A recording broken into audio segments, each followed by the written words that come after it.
Okay, welcome to the Chapter 3 review. Your test will consist of mostly multiple choice, but you will have some short answer to fill in or calculate, and what you should study. In addition to this review, you should look over your notes, including any of the left side activities that we did, any worksheets that we might have done, and also remember to look at the review materials that are in your book. There's some good review games, there's some good tutorials, so make sure you're looking at those if you're needing additional help. In addition to that, we also have some tutorial videos on the Canvas page under the Atoms, Chapter 3. There's some significant figure with slash unit. There's some molar mass videos that you were supposed to watch. If you haven't watched that, please watch it. Also, there's some molar conversion video tutorials on there as well.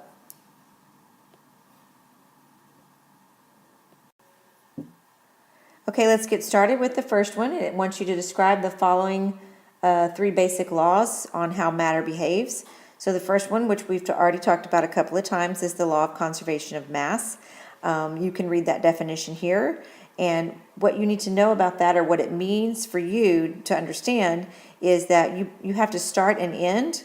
When you have a reaction or a chemical change, you have to start and end with the same mass and the same number and type of atoms. So in other words, if I started a reaction and I had a total of 50 grams, then I need to end with a total of 50 grams. If I started with 4 carbon atoms and 10 hydrogen atoms, then I need to end my reaction also with 4 carbon atoms and 10 hydrogen atoms. Law of definite proportions is the next one. We've also talked about that before. That is the one that says that when elements combine, they do so in a fixed ratio of the same proportions every single time, no matter how much sample or where the source of the compound is coming from. Law of multiple proportions is another one we've talked about. And remember, first of all, it says that elements combine in whole number ratios, but it also says that some elements can combine in more than one combination, but when they do so, they are only in whole number ratios, and they are very different from each other. So here are some examples of NO2, NO, and N2O. All behave very differently from each other. We also talked about in class carbon dioxide and carbon monoxide. So those are two more examples of the law of multiple proportions. This one is wanting to know what is the average atomic mass the average of. And here is the key on this one. It is the average atomic mass is the weighted average, okay? It's the weighted average for naturally occurring isotopes. So we need to remember this part. The naturally occurring isotopes is the key there, okay? Weighted average of naturally occurring isotopes. And then, of course, the formula is here. You take the mass of the isotope and you multiply it by the percentage, and you add it to all the masses times their percentage, and you add them all up and divide by 100. You can ignore this little part right here. This is a little bit different way of calculating it, but that is not what we did. We did it a little bit differently, so you want to do it that way right there. Okay? If you are in if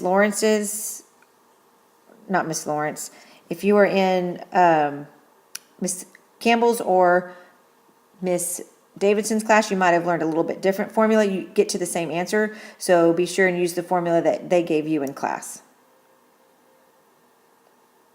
What determines the identity of an atom? And that is the proton. I wrote it really big so you could get that in your mind. The proton is how we identify, and that's because they do not change. Neutrons can change because we have isotopes, and electrons can change because you'll find out as we go along that they can lose or gain electrons, and so they can actually change as well. So we will always identify atoms by the number of protons in the nucleus. What is the mass number? And of course, that's the sum of the protons and neutrons. Remember, you can't find neutrons or mass number on the periodic table. The atomic number is equal to your number of protons. And remember, mass number minus atomic number is how you find number of neutrons. This question asks what makes an isotope different from other atoms of an element, and that is, of course, the different number of neutrons, and therefore they have different number of masses. This question is asking you what's the mass in grams of a proton and a neutron, and remember the mass of the proton and neutron are relatively the same.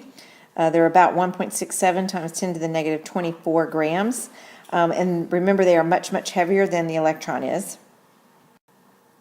Remember, you need to know who did the gold foil experiment and how did it work and what did he discover. And of course, if it was Rutherford that shot the positively charged helium nuclei or alpha particles, and he expected them all to pass through. Some of them were shot back to them, so he was able to discover the nucleus with that particular experiment. Oh, Dalton's theory, we definitely need to know that. These are the 5 points or postulates of Dalton's theory. You can read through those yourself or copy them down. And you definitely need to know 2 and 3 are the ones that got changed. And we'll talk about that here in a second on the next slide. But make sure you know all 5 of those. 2 that were changed was point number 2, which is the one that says that all elements are identical. And at the time, we didn't know this, but now we know about isotopes. And of course, isotopes have different number of neutrons, which gives them different number of masses. So they are not identical. And then 3 was changed where it says atoms cannot be subdivided, created, or destroyed. And that's because we discovered some subatomic particles of protons, neutrons, and electrons. Can atoms of the same element have different masses? Why or why not? And yes, of course they can. And the reason they can is because they have different number of neutrons, which affects their masses. You also need to know the cathode ray tube experiment. It was Thomson that used that cathode ray tube, and what he discovered through that was the electron. And you can read about here how he concluded that, but you need to know Thomson, cathode ray tube, discovered the electron. This question wants to make sure that you understand that you know why an atom is electrically neutral, and that is because it has the same number of positive protons and negative electrons, so they cancel each other out, so we refer to it as being electrically neutral. Also, one thing you need to make sure you understand that sometimes kids get confused on is that although isotopes have different number of neutrons, they all have the same number of protons. And remember, they are chemically and physically the same. So they have the same chemical and physical properties. It's just that they have different masses. So an isotope, let's say, of iron, whether it's iron 55, iron 56, they are chemically and physically the same, it's just they have different masses. So I want to make sure you understand that they're still iron atoms. Of course, we've talked about this a little bit earlier, but how can you find the number of protons and electrons in an atom? You look at the atomic number. Okay, so the atomic number we get from the periodic table. It's always the whole number. And then, of course, it's equal to the number of protons. And then if it's electrically neutral, it's also equal to the number of electrons. And so for the most part in this chapter, we're dealing with only things that are electrically neutral because we haven't learned about atoms when they gain and lose electrons yet. The standard for finding atomic mass unit is the carbon-12. And remember, we defined 1 AMU is 1/12 of a carbon atom, which has a mass of 12 grams. Okay? So if you were to see a chart like this, you would need to be able to fill it out based on the information that you are given, which this is very similar to the worksheet you had in class that you put in your interactive notebook. So let's go ahead and do this. The first one says zinc, and so we could go look at the periodic table, and we would see that the atomic number of zinc is 30, so we would list 30 right here. Because the atomic number is 30, that means the number of protons would also be 30. And then, of course, the number of electrons are 30 because this is an electrically neutral atom. So in order to get neutrons, remember we take mass number minus the atomic number, and then we would get number of neutrons. Okay? And so we would take 67 minus 30, and we would get 37 neutrons. So we would put 37 right here. Okay? On this next one, they're not giving us the symbol, they're giving us the number of protons, and remember we identify elements by their number of protons. So if we were to go look up 42, we would find out that the number of protons, remember, is the same as your atomic number, and we would look that up and we would get molybdenum, so it would be MO. The number of electrons, remember, same as protons, so also 42. And then in order to get the number of neutrons, remember we take mass numbers, so it would be 96 minus 42, and that would equal, if I did my math right, 54 neutrons, so we would put 54 right here. And so that is how you would fill that chart in. You need to know what the mole is and what molar mass is and how they differ. And remember, a mole is defined as the amount of substance that contains as many particles as there are in exactly 12 grams of carbon-12. We said that was the standard. And when we talk about a mole, we're talking about 6.02 times 10 to the 23rd atoms is equal to 1 mole. And of course, we can have 1 mole of anything, but we usually talk about atoms. Remember, we need to recognize that it can be atoms, it can be so let's talk about this. Atoms, it could be molecules, it could be ions, or we could also have formula, oops, can't read that, formula units. So anytime we see one of those, we're going to think we need to use Avogadro's number. In my class, we just use the 6.02. Some teachers like the 6.022, so do whatever your teacher asks you to do. And then, of course, the molar mass is the mass of 1 mole of a pure substance, okay? And we get that off of the periodic table for the elements. It's the same as the average atomic mass unit. So, for instance, if I had aluminum, if I looked up aluminum, it's 26.98 grams per 1 mole. And what that means is that I have 26.98 grams is equal to 1 mole, which would also be equal to 6.02 times 10 to the 23rd atoms of aluminum.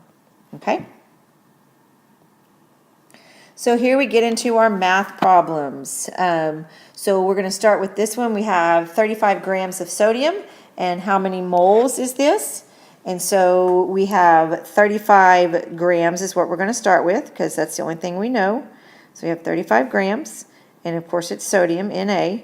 We're going to draw our grid. If we have grams of sodium on the top, we need to put grams of sodium on the bottom, and then it's going to be 1 mole of sodium. So we would need to go look at the periodic table to look up the molar mass. And we always round to 2 decimal places. So that would be 22.99 grams of sodium. And of course, our units of grams cancel out. And so we would put that in the calculator. And we would take 35, because we have 35 on the top. And we would divide by 22.99. And then we would put our answer in the appropriate significant figures. And of course, because we have 35 right here, we need 2 significant figures in our answer.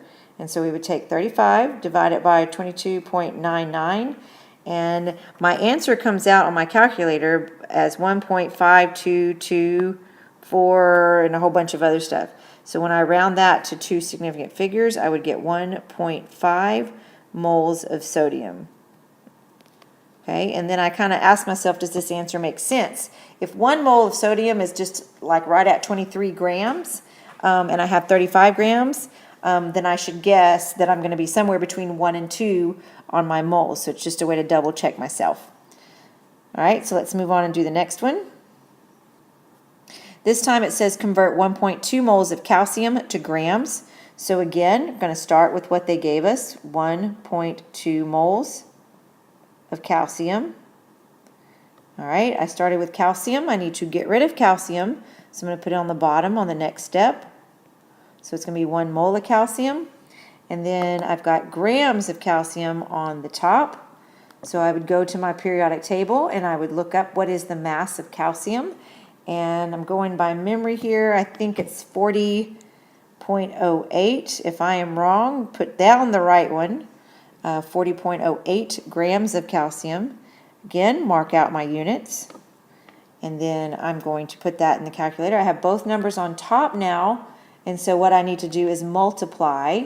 And so I would take 1.2 times 40.08, and I get on my calculator 48.096, but I go back and look, I have two significant figures over here. Oops, can't even read that, sorry about that. Two significant figures in that right there, and so my answer would be 48 grams of calcium, and that's would be my answer. Okay? All right, last one on the review, and this is find the atomic mass of the following. So when I see a problem like this, I know that this is a isotope or an average atomic mass, and so that's where I'm going to use my formula. So I have the mass of calcium 40 is 40.06, and I'm going to multiply that by the 98.9%. I'm going to add that to the 41.62 times its mass percent of 0.52 plus the 42.02 times the 0.58%, and then I'm going to divide the whole thing by 100. Okay, so I'm going to pause the video here for a second. I'm going to do the math and come back and give you the answer. So when I calculated that, I got 40.08 AMU. And remember, we always round it to 2 decimal places when we're doing average atomic mass or when we're doing molar mass. So hopefully you got that same answer. A way to double check ourselves, remember, is that it should be somewhere, when we're doing this, it should be somewhere between these two masses, because I can't be greater or smaller than that since those are my masses. The fact that this one is 98.9%, I would expect it to be closer to that one than any other one, and we are, in fact, really, really close to that. So chances are I did it correctly. Okay, stay tuned on the next slide, and we'll do the jokes, and then we are done with the review. All right, time to end the review with some jokes. Why did the bee get married? Because he found his honey. And what is a computer's favorite food? Microchips. Well, that's all from now. I would tell you another chemistry joke, but I know I wouldn't get a reaction. Bye.